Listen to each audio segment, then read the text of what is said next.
जय Shri Krishna. Hello and welcome back to our channel lovely students. तो भाई कैसे चल रही है आपकी प्रिपरेशन?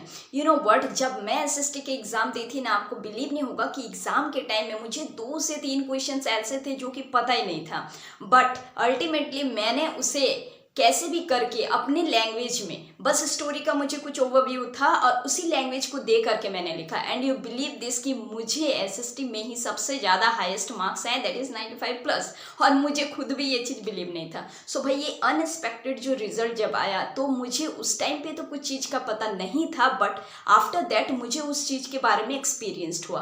तो भाई अभी मैं आपके लिए वही चीज़ अभी शेयर करने वाली हूँ, क्योंकि मुझे लगता है कि अगर आप लोग भी अगर उस टिप्स को अगर फॉलो अगर करोगे तो कहीं ना कहीं आपके नंबर जरूर से जरूर इंक्रीज होंगे, क्योंकि ये मेरा खुद का एक्सपीरियंस है। सो भाई आप जब हमें प्यार देते ही हो, तो मेरा भी कुछ एक फर्ज बनता है। सो आपके लिए आज का ये वीडियो बहुत ही इंपॉर्टेंट रहने वाला है, क्योंकि मैं यहाँ पे आपको बताऊंगी कि किस तरीके से आप एसएसटी के एग्जाम में अपने नंबर को बहुत ही अच्छे से स्कोरिंग कर सकते हो। बस कुछ चीज़ों को यहाँ पे ध्यान पे रखना है। अगर भूल जाओ तो क्या करना है, डेट्स एंड लॉन्ग क्वेश्चंस में आपको क्या करना है, किस तरीके से आपको लिखना है, एंड जो भी आपके दिमाग में क्वेश्चंस है, मैं यहाँ पे सारा क्वेश्चन का आंसर देने का ट्राई करूंगी। अगर उसके अलावा भी आपके पास कुछ क्वेश्चंस हैं तो आप लोग कमेंट बॉक्स में दे सकते हैं, ठीक है। और कोई भी टॉपिक से रिलेटेड अगर कुछ भी अगर प्रॉब्लम है तो भाई दे दो, जल्दी से मैं बना करके आपको दे दूंगी वीडियो और आप लोग देख लेना, बस हो गया, ठीक है भाई। तो चलो हम लोग समझते हैं यहाँ पे कि एसएसटी मार्क स्कोरिंग स्ट्रेटेजी आज क्या है, ठीक है। देखो, सबसे पहला पॉइंट जो कि मैं हर एक एग्जाम में आपको कहती हूँ, that is time management. Time management is most important. और एसएसटी का अगर बात अगर आए तो इसमें लॉन्ग आंसर मतलब कि लिखने का जो है प्रोसेस वो बहुत ज़्यादा रहता है, लेंदी, दैट्स राइट। इसीलिए आपको जो है अपने दिमाग को यहाँ पे टाइम को मैनेज करके करना है। देखो स्टार्टिंग में ही आपको ये जो होता है ना भाई, हम लोग जो समझते कि 3 आवर, ये 3 आवर आपको दिमाग में नहीं रखना है, आपको हमेशा रखना है 2 hour 45 minute. Why I'm saying this? Because 15 minute जो है वही आपको बचाता है और वही आपको कॉपी को रिवाइज भी करने देता है। और वो जो 15 मिनट जो होता है ना लास्ट वाला, वो बहुत इंपॉर्टेंट। जैसे कि अभी आपकी एग्जाम है सामने, तो ये जो लास्ट टाइम जो अभी जो चल रहा है, ये आपके लिए बहुत ही ज़्यादा प्रीशियस टाइम है। इसमें आप जितना ज़्यादा खुद को दोगे उतना ज़्यादा आप निखरोगे, ठीक है। यही टाइम यहाँ पे भी है। सो आपको टाइम मैनेजमेंट बहुत ज़्यादा ध्यान रख के करना है। और एक एक क्वेश्चन को सबसे ज़्यादा यहाँ पे क्या है कि देखो 2 मार्कर 3 मार्कर के क्वेश्चन पे ज़्यादा टाइम नहीं देना, लॉन्ग आंसर में देना, क्योंकि उसमें मार्कर ज़्यादा है। ये सारे कुछ टिप्स को फॉलो करना, थोड़ा सा कॉमन सेंस भी खुद का यूज करना, ठीक है। चलो इसके अलावा हम लोग क्या देखते हैं भाई, यही चीज देखो कि less time less marker strategy, यही स्ट्रेटेजी आपको फॉलो करना। अगर 2 मार्कर 3 मार्कर का अगर क्वेश्चन अगर है तो उसे ज़्यादा टाइम नहीं देना, ठीक है। ओवरऑल उसमें जो भी चीज़ आप लिख पाओ आप लिख लेना।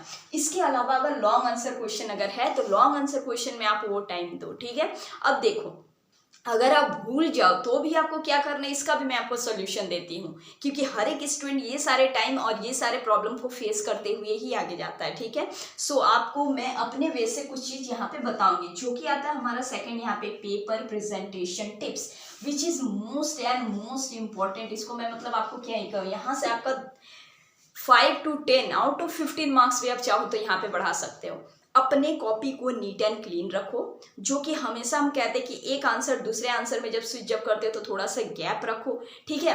एसएसटी है ना, टेबल के फॉर्म में भी आप लिख सकते हो, पॉइंट तो यहाँ पे देना ही देना। हम जो अपना जो नंबर जो इंक्रीज जो किए थे ना, इसमें सबसे बड़ा अगर कोई चीज़ का अगर हाथ अगर था तो वो था मेरा पॉइंट में आंसर को लिखना। हम हर एक क्वेश्चन जैसे भी मार्किंग का हिसाब से था उसी टाइप से हम उसमें 2 से 3 पॉइंट एक्स्ट्रा में भी लिख दिए थे। और पॉइंट को इतने अच्छे से आप लिखो कि उस पॉइंट में सेंस भी आना चाहिए। देखो बहुत सारा ऐसा क्वेश्चन सा होता है जिसमें कि हम लोगों को याद नहीं रहता, आई नो सिलेबस बड़ा है, आपको में भी याद नहीं रहता होगा, लेकिन आप कुछ कीवर्ड को ध्यान में रखो, ठीक है। जब कीवर्ड जब वर्ड जब याद जब रहेगा तो उस वर्ड को यूज करके आप अपने लैंग्वेज में एक्सप्लेनेशन देके भी उसको कंप्लीट कर सकते हैं, ठीक है।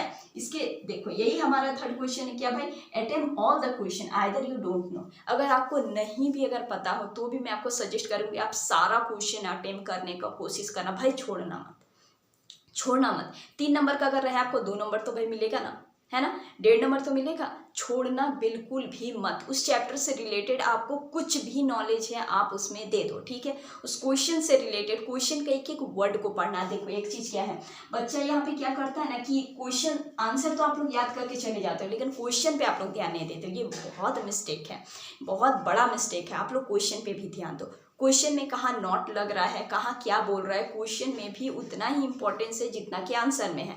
नहीं तो पता चलता है कि एक क्वेश्चन कुछ और पूछा, कुछ और आंसर आप लोग लिख करके आ जाते हैं। ये गलती बिल्कुल भी नहीं करना है। और ये गलती कैसे आपका सोल्यूशन होगा कि आप क्वेश्चन पे ध्यान दो, ठीक है। क्वेश्चन पे ज़्यादा ध्यान देना, तभी आपका आंसर भी वहाँ पे आप सही से लिख पाओगे। इसके अलावा भाई क्या है, रिमेंबर एंड कीवर्ड टेक्निक। मान लो कि कोई क्वेश्चन आप भूल गए, आपको आता नहीं है, देखो कुछ कीवर्ड उसमें याद कर लेना। कोई भी आप जो पढ़ते हो, कोई भी स्टोरी जो आप जो पढ़ते हो, हिस्ट्री में खास करके हम कहेंगे कि हिस्ट्री को आप स्टोरी की तरह पढ़ो। क्यों आपको बोरिंग लगेगा। हम एक वीडियो देखो डाले हुए हैं नेशनलिज्म इन यूरोप, उसको सुनना, ठीक है। स्टोरी से ही आपको बताने का ट्राई किए हैं। आई होप कि आपको समझ में भी आया होगा, ठीक है। वैसे स्टोरी से आप समझने, स्टोरी से अगर समझोगे ना तो बहुत सारा चीज़ें याद रह जाता है। और कुछ कीवर्ड मतलब कुछ इंपॉर्टेंट वर्ड अगर आपको कुछ उस पर्टिकुलर टॉपिक से अगर पता है तो उस वर्ड को यूज करके आप उसको पॉइंट्स में लिख सकते हैं। समझ रहे हो मेरे बात को। और जो क्वेश्चन आपको अच्छा से आता है आप उसको पॉइंट में लिखो, जो आपको थोड़ा सा डाउट लगे उसको आप पैराग्राफ में लिख दो। नो टेंशन यार, मतलब अटेम्प्ट करना ही है ओवरऑल, ठीक है। इसके अलावा क्या है, जो भी चीज़ आपको याद नहीं आता आप रिकॉल करो कि ये कौन से टॉपिक में है। रिकॉल करने के बाद आप कुछ उससे एक इम्पॉर्टेंट वर्ड को चुन लो, ठीक है, कि इसमें बता क्या रहा था। एक एक इम्पॉर्टेंट वर्ड करके बस याद करो। पूरा आंसर को आपको रटने का कोई ज़रूरत ही नहीं है। एक एक कीवर्ड को बस याद करो। कुछ इंपॉर्टेंट वर्ड्स जो आते हैं उस आंसर में उसको बस याद रख लो, ठीक है।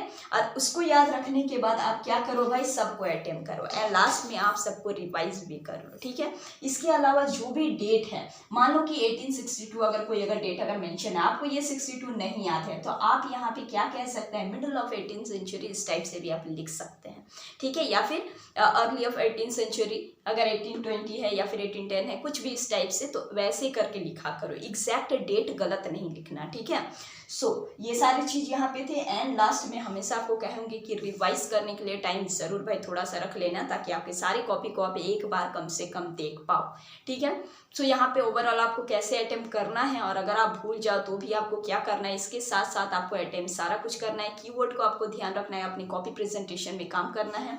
और यहाँ पे जो है ये सारे जो भी चीज़ मैंने यहाँ पे आपको कहे, आई होप ये सारी चीज़ आपको भी यूज़फुल होगी ही होगी, क्योंकि मुझे भी यूज़फुल हुई थी, ठीक है। तो आज के लिए बस इतना ही। अगर आपको कोई भी अगर डाउट है कोई भी टॉपिक से तो आप लोग बता सकते हैं, हम इसमें बनाने का ट्राई करेंगे। इसके पहले हम मनी एंड क्रेडिट में भी बनाए हैं, चाहो तो जा करके देख लो, बहुत अच्छे से आपको क्लियर आउट हो जाएगा, ठीक है। सो भाई आज के लिए बस इतना ही। मिलेंगे हम लोग फिर से नेक्स्ट वीडियो में। टिल देन अपने प्रिपरेशन जारी रखो एंड कीप स्माइलिंग।